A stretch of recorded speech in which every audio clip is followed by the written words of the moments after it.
Hi hello అందరికీ welcome to my channel NVS Telugu tech. ఇప్పుడు ఈ వీడియోలో మనం నేర్చుకోబోయే సబ్జెక్ట్ ఏంటంటే ఆధార్ సీడింగ్ చేస్తుంటే అంటే మనకు ఏదైతే న్యూ పోర్టల్లో న్యూ ఆప్షన్ ఇచ్చిండు కదా, షార్ట్ కట్కి ఏదైతే ఇచ్చిండో షార్ట్ కట్ నుంచి ఆధార్ సీడింగ్ చేసుకుంటే మనకు ట్రాన్సాక్షన్ పాస్వర్డ్ ఎంటర్ చేయగానే ప్రొసీడ్ అనే ఆప్షన్ చేసుకోగానే మనకి ఇక్కడ కస్టమర్ అథెంటికేషన్ కి వెళ్ళట్లేదు, అంటే క్యాన్సల్ అవుతుంది కానీ క్యాన్సల్ చేస్తే క్యాన్సల్ అవుతుంది కానీ ప్రొసీడ్ అనేది అవ్వట్లేదు. సో ఇది ఎందుకు వస్తుంది? సో ఇది ఏ విధంగా వస్తే కనుక దీనికి రాకుండా మనం ఆధార్ సీడింగ్ ఎలా సక్సెస్ఫుల్గా చేసుకోవాలనే దానిపైనండి ఈ వీడియో. సో కంప్లీట్గా చూడండి, ఎక్కడ స్కిప్ చేయకుండా చూస్తేనే మీకు అర్థమవుతుంది. అండ్ వన్ మోర్ రిక్వెస్ట్ ఏంటంటే, ఎవరైతే నా ఛానల్ని మొట్టమొదట చూస్తున్నారో నా ఛానల్ని సబ్స్క్రైబ్ చేసుకొని లైక్ చేసి షేర్ చేయండి. ఆ వీడియో డిస్క్రిప్షన్లో మీకు ఆ, నా ఏదైతే టెక్నికల్ సంబంధించిన వాట్సాప్ గ్రూప్ ఉందో వాట్సాప్ గ్రూప్ లింక్ ఇస్తాను, డైరెక్ట్ లింక్తో పాటు జాయిన్ అవ్వండి. సో టైం వేస్ట్ చేయకుండా మనం వీడియోలోకి వెళ్దాము. నా ఏదైతే టెక్నికల్ సంబంధించిన వాట్సాప్ గ్రూప్ ఉందో వాట్సాప్ గ్రూప్ లింక్ ఇస్తాను, డైరెక్ట్ లింక్తో పాటు జాయిన్ అవ్వండి. సో టైం వేస్ట్ చేయకుండా మనం వీడియోలోకి వెళ్దాము. సో నార్మల్గా ఇక్కడ మనకు ఆధార్ నెంబర్ ఆల్రెడీ సీడ్ చేసుకున్నాం కదా. సో ఇది ఆప్షన్ న్యూ ఇంటర్ఫేస్ అన్నట్టు.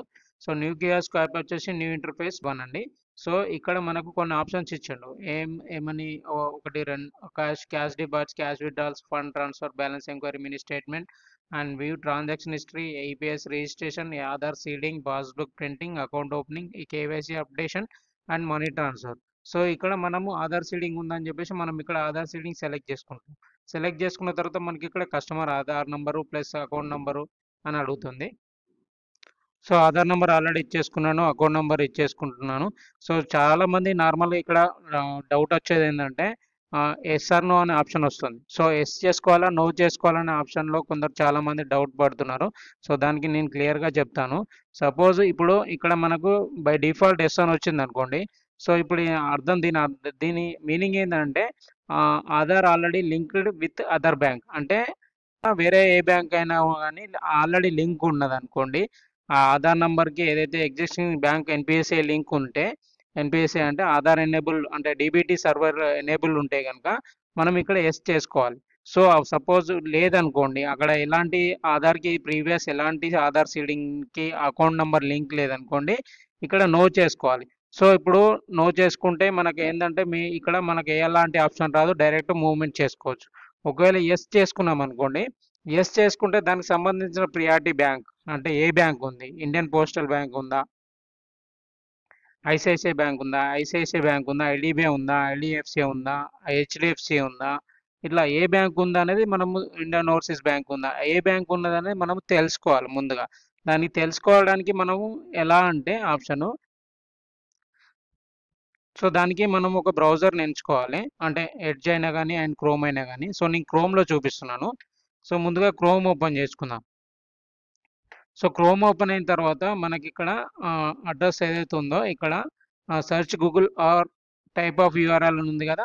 సో ఇక్కడ మనం ఎన్పిసిఐ అని చెప్పేసి ఎంటర్ చేసుకోవాలి. సో ఎంటర్ చేసుకొని కానీ మనకు ఇక్కడ ఫస్ట్ అండ్ ఫస్ట్ సైట్ వస్తుంది కదా, https://www.npci.org.in అని చెప్పేసి వచ్చింది కదా. సో దాన్ని మనం క్లిక్ చేసుకోవాలి. సో ఈ ఫస్ట్ ఏదైతే వచ్చిందో దీన్ని క్లిక్ చేసుకోవాలి. National payment corporation of India అని వచ్చింది కదా, దాన్ని క్లిక్ చేసుకోవాలి. సో క్లిక్ చేసుకున్న తర్వాత మనకి ఇంటర్ఫేస్ ఇలా వస్తుంది. సో ఇక్కడ మనకు 4 ఆప్షన్స్ వస్తాయి. అబౌట్ ఎన్పిఎస్సిఐ, కస్టమర్, బిజినెస్, స్టాటిస్టిక్స్ అని వచ్చింది. సో ఇక్కడ మనం కస్టమర్ అనే బేస్ కావాలి కాబట్టి కస్టమర్ సెలెక్ట్ చేసుకుందాం. ఇక్కడ కర్సర్ ఏదైతే కర్సర్ని ఇలా తీసుకొచ్చామనుకోండి, ఆటోమేటిక్గా కస్టమర్ సంబంధించిన డాటాలో ఏమేమి ఉన్నాయి అనేది చూపిస్తుంది. సో ఇక్కడ మనకు యూపీఐ కంప్లైంట్ ఏమైనా ఉంటే యూపీఐ కంప్లైంట్ చేసుకోవచ్చు. And NEFT FASTag NETC FASTag status తెలుసుకోవచ్చు. అండ్ భారత్ ఆధార్ సీడింగ్ ఈ ఎనేబులర్ అంటే బిఏఎస్సి ఏమన్నా సీడింగ్ ఉందా లేదా అని తెలుసుకోవడానికి ఈ ఆప్షన్ సెలెక్ట్ చేసుకోవాలి. సో దీన్ని క్లిక్ చేసుకోగానే మనకు అనదర్ ఓపెన్ అవుతుంది, ఎన్పిఎస్ఐ సంబంధించింది ఓపెన్ అవుతుంది. సో ఇక్కడ మనం ఏం చేయాలంటే కనుక Aadhaar seeding, account details, Aadhaar map status, Aadhaar mapping history, request status check, help అని చెప్పేసి వచ్చింది. సో ఇక్కడ మనం ఆల్రెడీ మనకు కావాల్సింది ఏంది,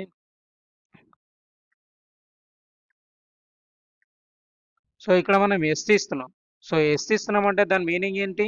ఇప్పుడు ఆల్రెడీ మనకు ఎగ్జిస్టింగ్ బ్యాంక్ ఉంది అని చెప్పేసి అంటున్నాం. సో మనం దాన్ని ఏ బ్యాంక్ అని సెలెక్ట్ చేసుకోవాలి ఇక్కడ. సో దానికి మనం ఏం చేయాలంటే కనుక ఎన్పిఎస్ఐ సైట్లోకి వెళ్ళి ఇక్కడ ఏదైతే బ్యాంకు ఆధార్ మ్యాప్ స్టేటస్ ఉందో అది సెలెక్ట్ చేసుకోవాలి. సెలెక్ట్ చేసుకున్న తర్వాత ఇక్కడ ఆధార్ నెంబర్ అడుగుతుంది, ఆధార్ నెంబర్ ఎంటర్ చేసుకోవాలి.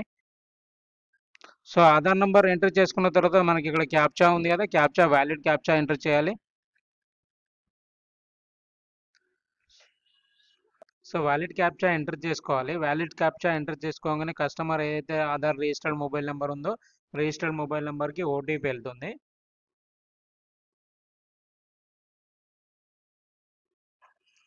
సో ఓటీపీ ఎంటర్ చేసుకొని మనం కన్ఫర్మ్ చేసుకోవాలి.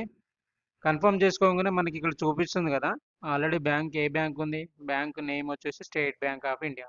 సో సపోజ్ ఇక్కడ వేరే బ్యాంక్ ఉందనుకోండి, అంటే ఎగ్జాంపుల్ తెలంగాణ గ్రామీణ బ్యాంక్ అయినా కానీ, ఐసిఐసిఐ బ్యాంక్ అయినా కానీ, ఇండియన్ పోస్టల్ పేమెంట్ బ్యాంక్ అయినా కానీ, ఇలా ఏ బ్యాంక్ ఉన్నా కానీ ఇప్పుడు వేరే బ్యాంక్ అంటే అదర్ బ్యాంక్ ఉంటే కనుక, సో అదర్ బ్యాంక్ ఉంటే కనుక మనం ఇక్కడ ఎస్ చేసుకోవాలి.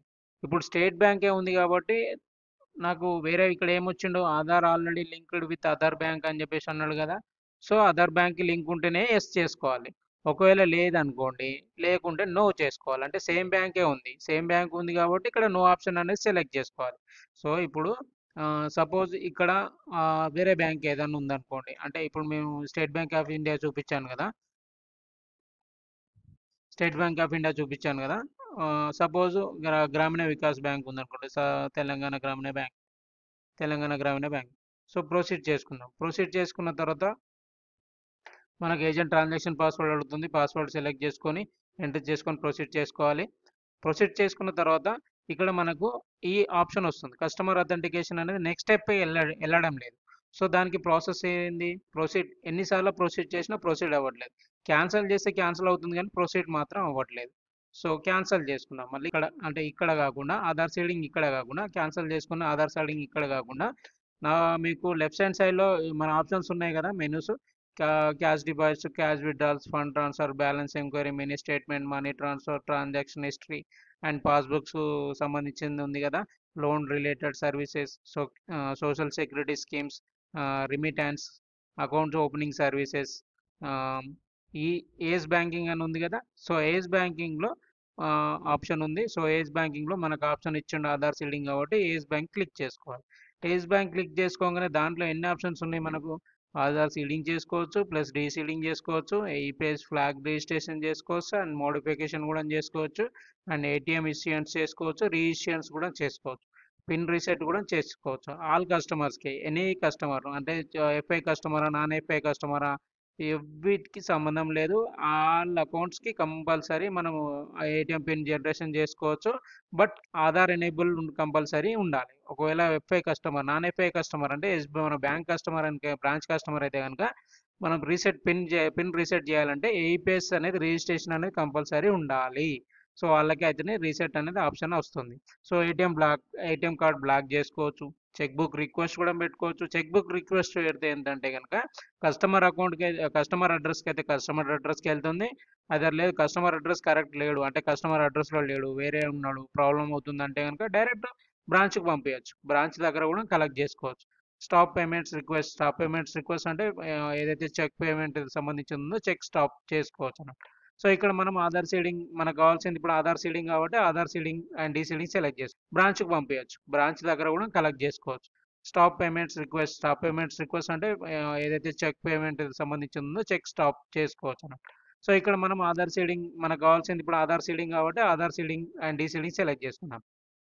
సో సెలెక్ట్ చేసుకున్న తర్వాత యాజ్ యూజ్ మనకి ఇక్కడ ఏం అడుగుతుంది, ఆధార్ నెంబర్ అడుగుతుంది, ప్లస్ అకౌంట్ నెంబర్ అడుగుతుంది.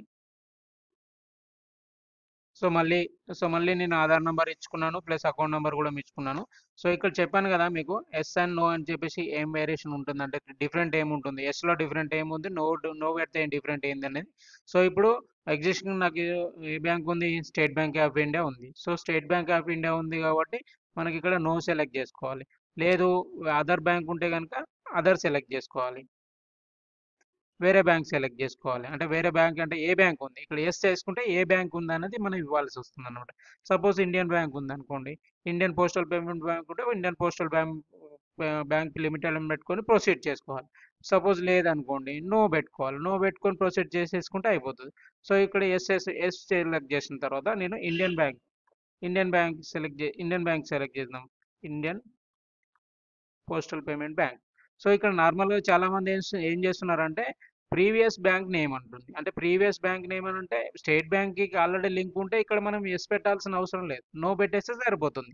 ఒకవేళ మనం ఇప్పుడు వేరే బ్రాంచ్ నుంచి అంటే వేరే బ్యాంక్ నుంచి వేరే నాన్ ఎస్బీఐ కాకుండా వేరే బ్యాంక్ నుంచి మన ఎస్బీఐకి లింకప్ కావాలి, ఆధార్ సీడింగ్ కావాలి కాబట్టి సో ఇక్కడ మనం ఏదైతే ప్రీవియస్ బ్యాంక్ ఉందో ప్రీవియస్ బ్యాంక్ అనేది మనం ఇక్కడ సెలెక్ట్ చేస్తున్నాం.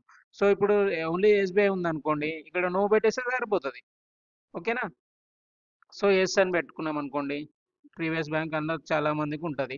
సో ఆ బ్యాంక్ సెలెక్ట్ చేసుకుందాం, సెలెక్ట్ చేసుకొని ఇక్కడ ప్రొసీడ్ చేసుకుందాం. ప్రొసీడ్ చేసుకున్న తర్వాత కొంచెం లోడింగ్ తీసుకుంటుంది. లోడింగ్ తీసుకున్న తర్వాత ట్రాన్సాక్షన్ పాస్వర్డ్ మనం ఎంటర్ చేసుకోమని చెప్పేసి చెప్తుంది. ట్రాన్సాక్షన్ పాస్వర్డ్ ఎంటర్ చేసుకున్న తర్వాత ప్రొసీడ్ చేసుకోవాలి. ప్రొసీడ్ చేసుకున్న తర్వాత so here be give me consent to share my PAN details with NPSA అని అంటుంది. అంటే మనకు పాన్ సంబంధించిన డీటెయిల్స్ ఎన్పిఐకి షేర్ చేసుకోవడానికి మనం అగ్రియా కాదా అని అడుగుతుంది. సో ఎస్ఐ డూ చేసుకోవాలి. కస్టమర్ ఫింగర్ మనం క్యాప్చర్ చేసుకోవాలి.